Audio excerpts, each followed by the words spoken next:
ಭೀಮ್ ಧ್ವನಿ ನ್ಯೂಸ್ಗೆ ಸ್ವಾಗತ. ಹುನಗುಂದ ಶಾಸಕ ವಿಜಯಾನಂದ ಕಾಶಪ್ಪನವರಿಗೆ ಸಚಿವ ಸ್ಥಾನ ಕೊಡಬೇಕು. ಕಾಂಗ್ರೆಸ್ನ ಮುಖಂಡ ನಾಗರಾಜ ಹದ್ಲಿ ಆಗ್ರಹ. ಹುನಗುಂದ ಕ್ಷೇತ್ರದ ಶಾಸಕ ವಿಜಯಾನಂದ ಕಾಶಪ್ಪನವರ ಅವರಿಗೆ ರಾಜ್ಯ ಸಚಿವ ಸಂಪುಟದಲ್ಲಿ ಸಚಿವ ಸ್ಥಾನ ಕೊಡಬೇಕು ಅಂತ ಆಗ್ರಹಿಸಿ ಇಂದು ನಡೆದ ಬೃಹತ್ ರ್ಯಾಲಿಯಲ್ಲಿ ಕಾಂಗ್ರೆಸ್ ಮುಖಂಡ ನಾಗರಾಜ ಹದ್ಲಿ ಮಾತನಾಡಿದರು.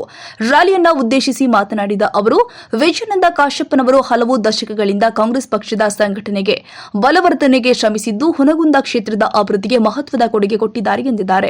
ಪಕ್ಷದ ಕಷ್ಟಕಾಲದಲ್ಲಿಯೂ ನಿಷ್ಠೆಯಿಂದ ಕೆಲಸ ಮಾಡಿದ ನಾಯಕರಿಗೆ ಸೂಕ್ತ ಗೌರವ ಸಿಗಬೇಕು ಎಂಬುದು ಕಾರ್ಯಕರ್ತರ ಆಶಯವಾಗಿದೆ ಎಂದು ತಿಳಿಸಿದರು. ಇತ್ತೀಚಿನ ದಿನಗಳಲ್ಲಿ ಕಾಶಪ್ಪನವರಿಗೆ ಸಚಿವ ಸ್ಥಾನ ಕೊಡುವಂತೆ ವಿವಿಧ ಸಂಘಟನೆಗಳು ಹಾಗೂ ಕಾಂಗ್ರೆಸ್ನ ಕಾರ್ಯಕರ್ತರು ಒತ್ತಾಯಿಸಿದ್ದಾರೆ.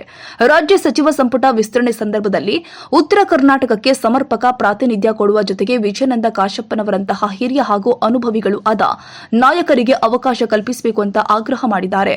ಕಾಶಪ್ಪನವರಿಗೆ ಸಚಿವ ಸ್ಥಾನ ಕೊಟ್ಟರೆ ಹುನಗುಂದ ಸೇರಿ ಬಾಗಲಕೋಟೆ ಜಿಲ್ಲೆಯ ಅಭಿವೃದ್ಧಿಗೆ ಮತ್ತಷ್ಟು ವೇಗ ಸಿಗುತ್ತೆ ಎಂದಿದ್ದಾರೆ. ರ್ಯಾಲಿಯಲ್ಲಿ ಕಾಂಗ್ರೆಸ್ ಪಕ್ಷದ ಮುಖಂಡರು, ಕಾರ್ಯಕರ್ತರು ಹಾಗೂ ವಿಜಯಾನಂದ ಕಾಶಪ್ಪನವರ ಅಭಿಮಾನಿಗಳು ದೊಡ್ಡ ಸಂಖ್ಯೆಯಲ್ಲಿ ಭಾಗವಹಿಸಿ ಸಚಿವ ಸ್ಥಾನ ಕೊಡುವಂತೆ ಘೋಷಣೆಗಳನ್ನು ಕೂಗಿದ್ರು. ರಾಜ್ಯ ಸರ್ಕಾರ ಮತ್ತು ಪಕ್ಷದ ಹೈಕಮಾಂಡ್ ಜನರ ಮತ್ತು ಕಾರ್ಯಕರ್ತರ ಭಾವನೆಗಳಿಗೆ ಸ್ಪಂದಿಸಿ ಕಾಶಪ್ಪನವರಿಗೆ ಸಚಿವ ಸ್ಥಾನ ಕೊಡಬೇಕು ಅಂತ ಒತ್ತಾಯಿಸಿದ್ದಾರೆ. ನಮ್ಮ ಡಿ.ಕೆ. ಶಿವಕುಮಾರ್ ಸಾಹೇಬರು ಬಾಗಲಕೋಟೆ ಜಿಲ್ಲೆಗೆ ಕೊಡಬೇಕು. ಅದರಲ್ಲಿ ಒಂದು ನಮ್ಮ ವಿಜಯಾನಂದ ಕಾಶಪ್ಪನವರಿಗೆ ಕಂಪಲ್ಸರಿ ಕೊಡಬೇಕಂತ ನಾನು ಇಲ್ಲಿ ಒತ್ತಾಯ ಮಾಡ್ತಾ ಇದ್ದೇನೆ. ಯಾಕಂದ್ರೆ ನಮ್ಮ ವೀರಶೈವ ಲಿಂಗಾಯತ ಪಂಚಮಸಾಲಿ ಬದುಕಿಗೆ ಇರ್ಬೋದು, ಜಂಗಮ ಸಮಾಜ ಇರ್ಬೋದು, ಯಾವುದೇ ವೀರಶೈವ ಲಿಂಗಾಯತ ಸಮಾಜಕ್ಕೆ ಕಳೆದ 25 ವರ್ಷಗಳಿಂದ ಬಾಗಲಕೋಟೆ ಜಿಲ್ಲೆಯಲ್ಲಿ ಲಿಂಗಾಯತರಿಗೆ ಮಂತ್ರಿ ಸ್ಥಾನದ ಪ್ರಾತಿನಿಧ್ಯ ಸಿಕ್ಕಿಲ್ಲ. ಮೊದಲೇ ಹಕ್ಕ ಒತ್ತಾಯ ಲಿಂಗಾಯತರಿಗೆ ಕೊಡ್ಬೇಕಂದ್ರೆ ಲಿಂಗಾಯತರಿಗೆ ಕೊಟ್ಟರೆ ನಮ್ಮ ವಿಜಯಾನಂದ ಕಾಶಪ್ಪನವ್ರು ಕೊಡಬೇಕು. ಅದೇ ರೀತಿ ಯುವ ಮುಖಂಡರಿಗೆ ಕೊಡೋದಾದ್ರೂ ಯುವ ಮುಖಂಡರ ಸಾಲಿನಲ್ಲಿ ಪ್ರಥಮವಾಗಿ ನಮ್ಮ ವಿಜಯಾನಂದ ಕಾಶಪ್ಪನವರು ಬರ್ತಾರೆ. ಇನ್ನು ಮಾಸ್ ಲೀಡರ್ ಬರ್ಬೇಕಂದ್ರೆ ನಮ್ಮ ಜಿಲ್ಲೆಯ ಮಾಸ್ ಲೀಡರ್ ಯಾರಂದ್ರೆ ವಿಜಯಾನಂದ ಕಾಶಪ್ಪನವರು.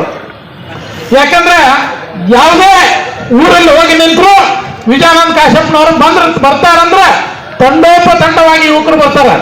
ಅದಕ್ಕೆ ನಮ್ಮ ಕಾಂಗ್ರೆಸ್ ಪಕ್ಷ ಬಲಿಷ್ಠವಾಗಿ ಇರಬೇಕಂದ್ರೆ ಬಾಗಲಕೋಟೆ ಜಿಲ್ಲೆಯಲ್ಲಿ ಮುಂದಿನ 2028ರಲ್ಲಿ ಮತ್ತೆ 7ಕ್ಕೆ 7 ಸ್ಥಾನ ಮತ್ತು ಲೋಕಸಭಾ ಸ್ಥಾನ ಚುನಾವಣೆ ಗೆಲ್ಲಬೇಕಂದ್ರೆ ವಿಜಯಾನಂದ ಕಾಶಪ್ಪನವರಿಗೆ ಮಂತ್ರಿ ಸ್ಥಾನ ನೀಡಬೇಕಂತ